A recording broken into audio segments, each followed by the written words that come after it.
Yo, I'm in the studio with K Murdock, producer extraordinaire. You know, like not even just hip hop. The man has done commercials, worked with Sirius XM. He's done work with George. It's George Washington, right? Oh, George Washington University, yeah, freelance down there. Shout out to, actually, you know who got me that job? Raw Poetic, man. Yeah, Raw. Yeah, he works down there. He said he ran into Yeah. Raw Poetic from the group Panacea. My partner in crime. You know what I'm saying? Yep. So, yo, man, real quick, Okay. give him a breakdown of Panacea. You take a seat, man. Yeah, I might as well, yeah. So, yo, what's your, so you break down your production, man. How'd you come about it?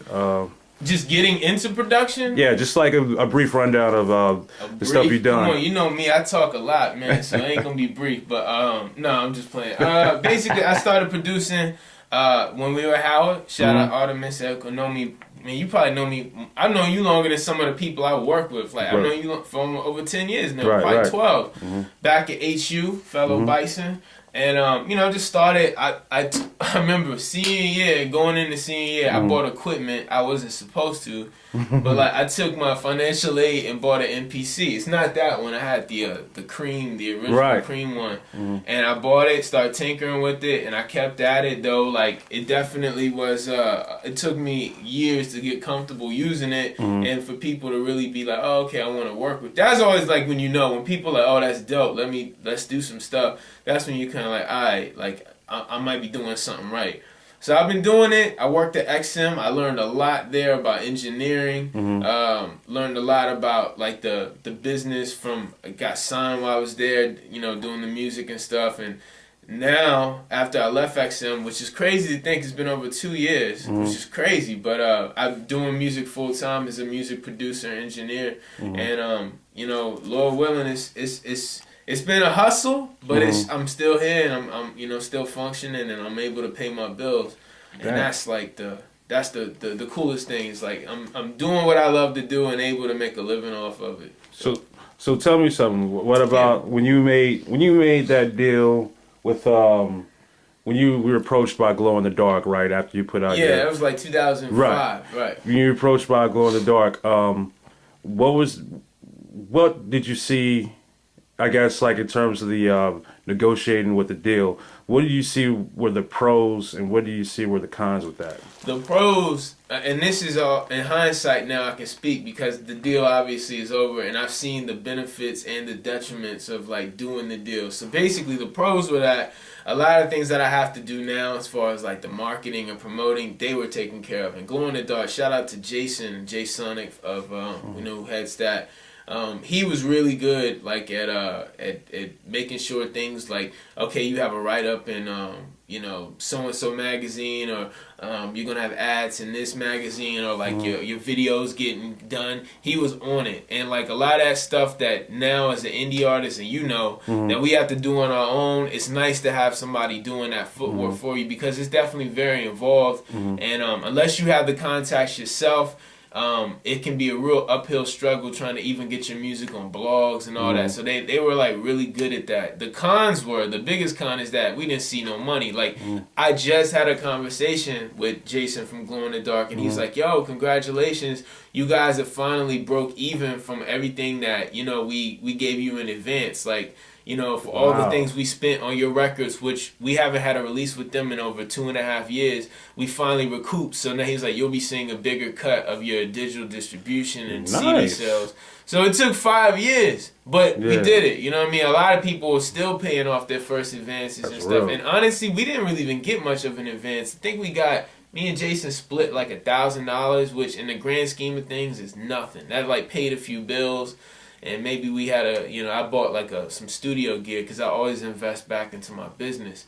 But, yeah, man, so the biggest thing, like, the publishing, that's one thing that sucks is that our publishing, we split with them. So, like, when I get my checks from ASCAP, they're nice, don't get me wrong, but then I'm thinking like, wow, wouldn't it be dope if I was getting 100% of this? And then the thing is too, people forget I'm in a group with another person. So that 100% is already split to 50 as Panacea and Glow in the Dark, and then that 50 is split to another 50. So I'm getting 25% of what 100% I could be getting, which is what I get now, because now I run everything off my production label, Neosonic Productions, and everything is under me. Like I have my own publishing now, so all the records I put out the last year plus have been I recoup and I retain all the publishing. So that was a big lesson learned, man.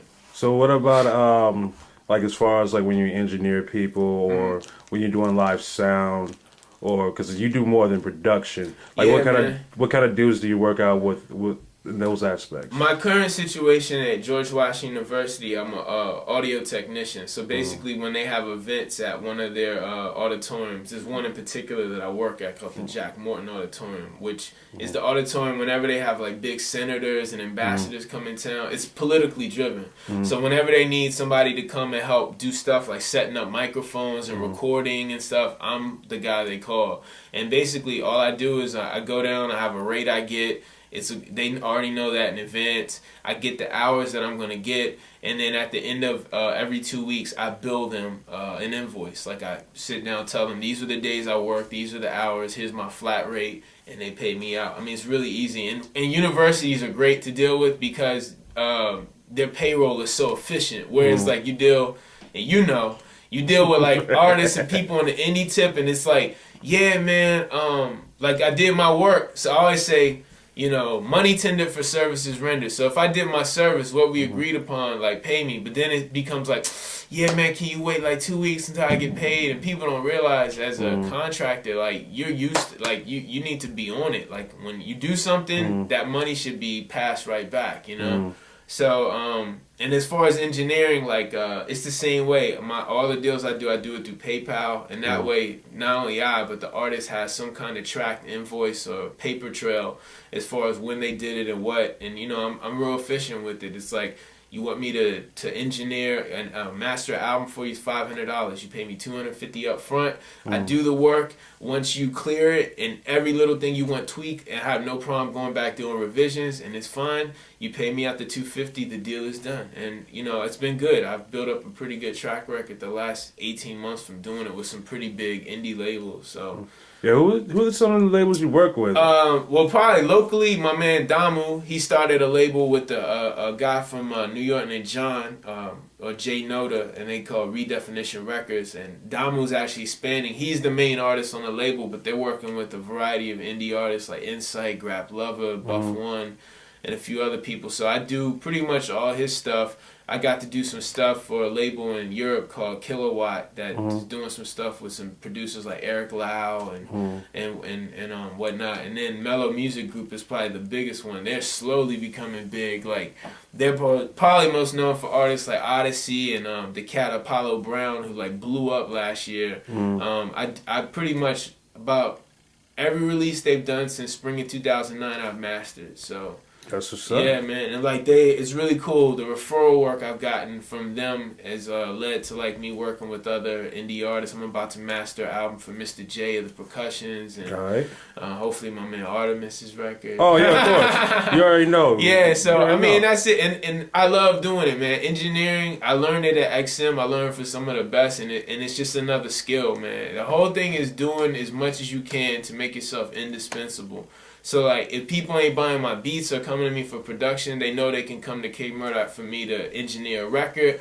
Oh, you got something you need me to run sound on? Bomb, I'm right there. You know what I mean? So, like, I'm fortunate enough to have this skill set so that I can continue to work. Even when one of the other skills isn't as popping as much or people don't have as much demand for it, I can supply another skill and continue to make sure I stay afloat and at the same time furnish, a service to somebody who needs it. No, this is up, man. Yo, thank you so much. That's actually good enough for what I need, man. Word. Appreciate it, man.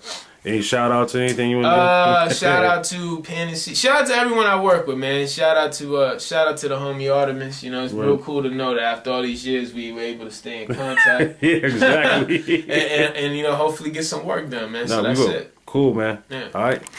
Yeah.